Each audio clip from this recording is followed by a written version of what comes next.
નમસ્કાર વિદ્યાર્થી મિત્રો, એકલવ્ય મોડલ એન્ડ રેસિડેન્શિયલ સ્કૂલની યુટ્યુબ ચેનલ પર હું રવિન્દ્ર પ્રજાપતિ આપનું હાર્દિક સ્વાગત કરું છું.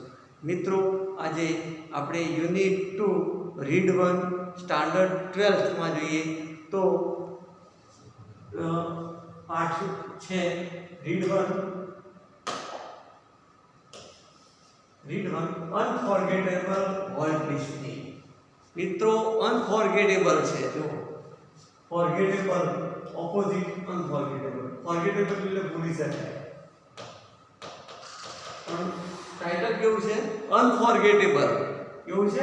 અનફોર્ગેટેબલ એટલે ભૂલી ન શકાય એવા વોલ્ટ ડિસ્ની. ભૂલી ન શકાય તેવા વોલ્ટ ડિસ્ની. મિત્રો, ટાઇટલ પરથી આપણે જાણી શકીએ કે આ વ્યક્તિ કેટલા મહાન હશે. રિટન બાય, જેને લખી છે તે એમના જ ભાઈ છે રોય ડિસ્ની. વોલ્ટ ડિસ્નીના ભાઈ રોય ડિસ્ની આ એમના ઉદ્યમી ભાઈ, સાહસ, કે જેને એક નવી કલ્પના શક્તિથી એક અદ્ભુત કલ્પના કરવાની તાકાત હતી. મિત્રો, તો આપણે જોઈએ પાઠ કે title standard 12 unit 2 read 1 unforgettable Walt Disney, કે જે ભૂલી ન શકાય તેવા વોલ્ટ ડિસ્ની. અને લખ્યું છે, જે આખી એમની જીવન ગાથા લખી છે એવા છે એમના જ ભાઈ રોય ડિસ્ની. મિત્રો, તો આપણે જોઈએ આગળ પાઠ. My brother Walt was no. મારો ભાઈ અત્યારે હયાત નથી, જીવિત નથી. Yet his influence lingers like a living reference over the studio where he turned out of the cartoons, nature, films and feature movies that made him known and loved around the world. તો કે છે કે મારો ભાઈ અત્યારે volt ડિસ્ની હયાત નથી, છતાં પણ તેને જે કાર્ટૂનની રચના કરી હતી, નેચર ફિલ્મ્સ અને તે ફીચર મૂવીઝ ના એ જે વિશ્વમાં આજે પણ તે ઓળખાય છે. ઇવન નાવ, અત્યારે, as I walked around the studio, જ્યારે હું સ્ટુડિયોમાં ચક્કર લગાવું છું ત્યારે I half expect encounter that tall. એ જ્યારે હું સ્ટુડિયોમાં ચક્કર લગાવું છું ત્યારે એક ઊંચો વ્યક્તિ છોકરો, કન્ટ્રી બોય, એક કન્ટ્રી બોય એટલે કે દેશી છોકરો, ગામડાનો છોકરો, figure head blown in thought about some new project. head blown એટલે માથું નીચું કરીને કોઈ ગહન નવા પ્રોજેક્ટમાં તે પ્રોજેક્ટ વિશે વિચારી રહ્યો હતો. What was so much the driving force behind all we died from making movies to build Disneyland that people keep the rest of busy for many years. શું કહે છે મિત્રો કે જ્યારે તે જે ચિત્રથી બનાવી અને છેક મકાન સુધી, ડિઝનીલેન્ડ છેક મકાન સુધી બનાવવા માટે પણ એટલો તત્પર હતો.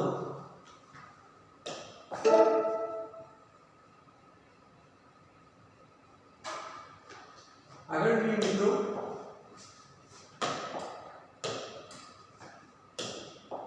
તો આગળ શું કહે છે કે Disneyland the people mostly mentioned his name is a figure still alive. જાણે મારો ભાઈ હજી પણ જીવતો હોય તેવું તાદ્રશ્ય થતું હતું. Every time we saw a new picture or open a new feature at Disneyland. Disneyland એટલે મિત્રો એક જાતનું આપણે પ્રાણી સંગ્રહાલય છે, જે સ્ટેચ્યુ હોય, બરાબર, ચલચિત્રો હોય એવું એક પ્રકારનું પ્રાણી સંગ્રહાલય છે, જેને ડિઝનીલેન્ડ કહેવાય છે. Someone is bound to say, I wonder how Walt would like it. બધાને એવું આશ્ચર્ય કે વોલ્ટ આવું કઈ રીતે વિચારી શકતો હશે. And when this happens, I personally realize, ખરેખર મને એવું થતું, વિચાર એવો આવતો, પર્સનલી રિયલાઇઝ એટલે ખરેખર, કે that it was something he himself had planned, કે જેના વિચાર અમે જે વિચારતા હતા અને હવે જે કાર્ય કરતા હતા એ તો વોલ્ટે પહેલા જ વિચારીને મૂક્યું હતું. When my imaginative industrious brother left enough project in progress to કે અમારા માટે અમારો ભાઈ એટલા પ્રોજેક્ટ છોડીને ગયો છે કે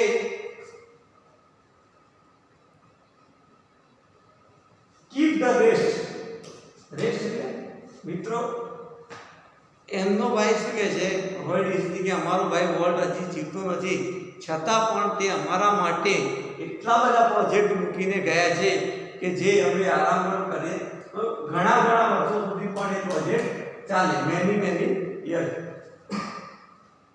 volt was a complex man. મિત્રો વોલ્ટ એક જટિલ માણસ હતો કે એને સમજવો બહુ મુશ્કેલ હતો. કોમ્પ્લેક્સ એટલે સમજી ન શકાય તેવા. ટુ ધ રાઇટર્સ લેખકો producers and animator who worked with him બરોબર જે એની સાથે કામ કરતા હતા લેખક રાઇટર છે બરોબર પ્રોડ્યુસર એ પણ તેને સમજી શકતા નથી. He was a genius man who had an extraordinary ability to add in extra scope of imagination to any story of idea. કોઈ પણ વાર્તા હોય એમાં નવો આઈડિયા બરોબર નવો વિચાર એ એક એની કલ્પના શક્તિ હતી. મિત્રો વોલ્ટ ડિસ્ની કે કોઈ પણ સ્ટોરીમાં તે યોગ્યતાપૂર્વક એ ગોઠવી શકતો હતો. ટુ ધ મિલિયન્સ એટલે લાખો લોકો મિત્રો to the millions of people who watched his TV show. શું કહે છે કે લાખો લોકો વોલ્ટ ડિસ્નીનો ટીવી શો નિહાળતા હતા. હી વોઝ અ બોર્ન તે ખૂબ આપનાર વ્યક્તિ હતો. કાઇન્ડલી પર્સનલાઇઝ બરોબર એ bringing fun and pleasure into the homes બરોબર ઘરના જે લોકોને એક મનોરંજન પણ પૂરું પાડતો હતો. To the bankers who finance does બરોબર શું કહે છે જે બેંકોના લોકો હતા બેંક મેનેજર એ પણ આ વોલ્ટ ડિસ્નીનો લોન આપવાની ના પાડતા હતા. કેમ મિત્રો તો એમ એવું કે આ માણસ પાસે કશું છે નહીં બરોબર. એની કલ્પના શક્તિ બહુ સરસ હતી એના પાસે વિચાર શક્તિ બહુ જબરજસ્ત હતી પરંતુ એ ફાઇનાન્શિયલ રીતે એ સક્ષમ નહોતો. એના કારણે તે I am sure he seemed like a wild man બરોબર. વાઇલ્ડ મેન કે જે આપણે કહીએ બરોબર કે વાઇલ્ડ મેન જેવો લાગતો હતો જેના કારણે એને બેંકવાળા હી બેક ફોર અ બેંક કરપ્સી તો એને બેંકવાળા લોન આપતા નહીં કારણ કે આ દિવાળો ફૂકશે મિત્રો. જો બેંકવાળા એવું વિચારતા હતા મેનેજર કે જો આપણે વોલ્ટ ડિસ્નીને આપશું પૈસા એની પાસે કશું છે નહીં અને આ આપણને પણ દિવાળો ફૂંકાશે દિવાળો ફૂંકશે એવું લાગતો હતો. આગળ જોઈએ મિત્રો.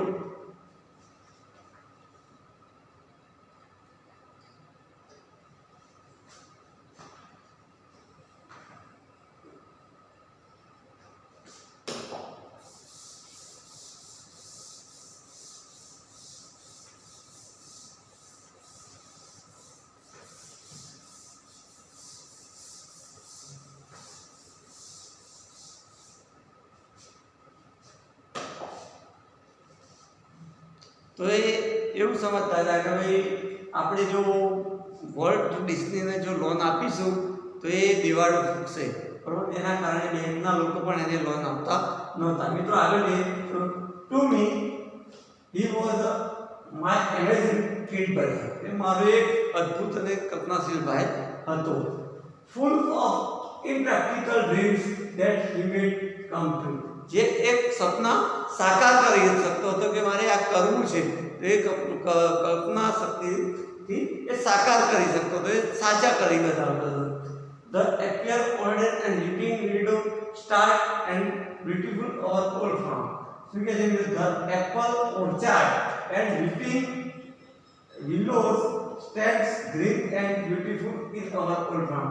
શું કહે છે કે અમારા જૂની જે ખેતર હતું વાડી એના સફરજનમાં ના ચિત્ર પણ એ સારા દોરતો હતો. વેર વોલ્ટ સ્કેચ્ડ હિઝ ફર્સ્ટ એનિમલ.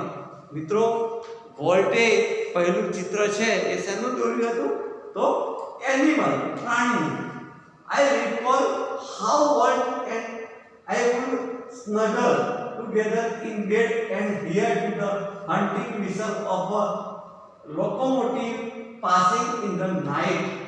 શું કહે છે કે વોલ્ટ ડિસ્ની હતો એને ટ્રેન બહુ જ ગમતી મિત્રો. વોલ્ટ ડિસ્નીને ટ્રેન બહુ જ ગમતી, એના કારણે તેને શું કર્યું, એના બાજુમાં જ રેલવેનું સ્ટેશન હતું. તો શું કહેતો કે જ્યારે તે ફરી સૂતા હોય બરોબર ત્યારે This works on the first and recall how world and would struggle together bed. જ્યારે સૂતા હોય ત્યારે જ્યારે વિમાનનું વિસલ વાગે ત્યારે બંને ભાઈ ચીપકીને સૂતા હતા, બીતા હતા. વર્લ્ડ વિસલ વાગે ત્યારે આગળ જઈએ તો our uncle Mike was an engineer. મિત્રો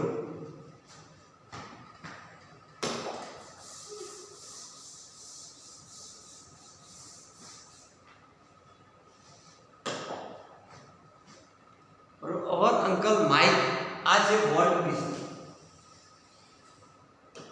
વોલ્ટ ડિસ્ની રોય ડિસ્નીના ભાઈ છે મિત્રો. જુઓ તમે પિક્ચર, તો આ પિક્ચરમાં અહીંયા એક આપેલું છે ચિત્ર. શેનું છે મિત્રો? હવે સમજી ગયા તમને. મિકી માઉસ ચિત્ર શેનું છે?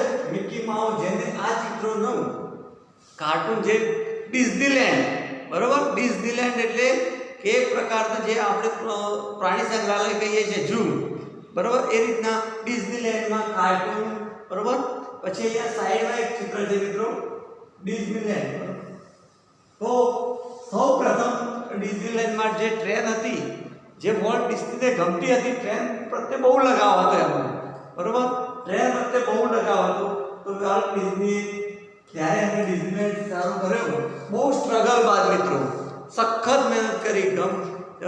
એકવાર કાર્ટૂન સિરીઝ ચાલુ કરી નિષ્ફળ ગઈ, છતાં પણ હિંમત હાર્યા વગર એમને એક વખત એક સપનું હતું એમનું કે ડિઝનીલેન્ડ ચાલુ કર્યું. મિત્રો ત્યારે અમે જ્યારે ડિઝનીલેન્ડ ચાલુ કર્યું ત્યારે આકર્ષણનું કેન્દ્ર આ ટ્રેન બની હતી મિત્રો. જુઓ તમે, ત્યારે આ ટ્રેન આકર્ષણનું કેન્દ્ર બની, એટ્રેક્ટિવ મિત્રો. આ વોલ્ટ ડિસ્ની છે જે મિકી માઉસથી ફેમસ છે મિત્રો. કમ્પ્લીટલી સમજ પડી ગઈ છે. આ મિકી માઉસ છે એનાથી ફેમસ થયા અને એમની જ્યારે ડિઝનીલેન્ડની શરૂઆત કરી ત્યારે મિત્રો સૌપ્રથમ ટ્રેન જો ડિઝનીલેન્ડમાં જો મૂકી હોય અને આકર્ષણનું કેન્દ્ર બન્યું હોય તો આ ટ્રેન છે બરોબર. નેક્સ્ટ મિત્રો તો શું કહે છે કે my uncle Mike was an engineer. મારા અંકલ જે આ માઇક છે બરોબર એ એન્જિનિયર હતા. And he blew his whistle one lone. શું કહે છે કે એક વિસલ મારા અંકલ હતા, એ રેલવેમાં હતા. તો શું કહે છે કે અમને ડરાવવા માટે બરોબર શું કરતા, તો એક જોરથી વિસલ વગાડતા, એક લાંબી વિસલ વગાડતા અને બે ટૂંકી વિસલ વગાડતા. આગળ જોઈશું.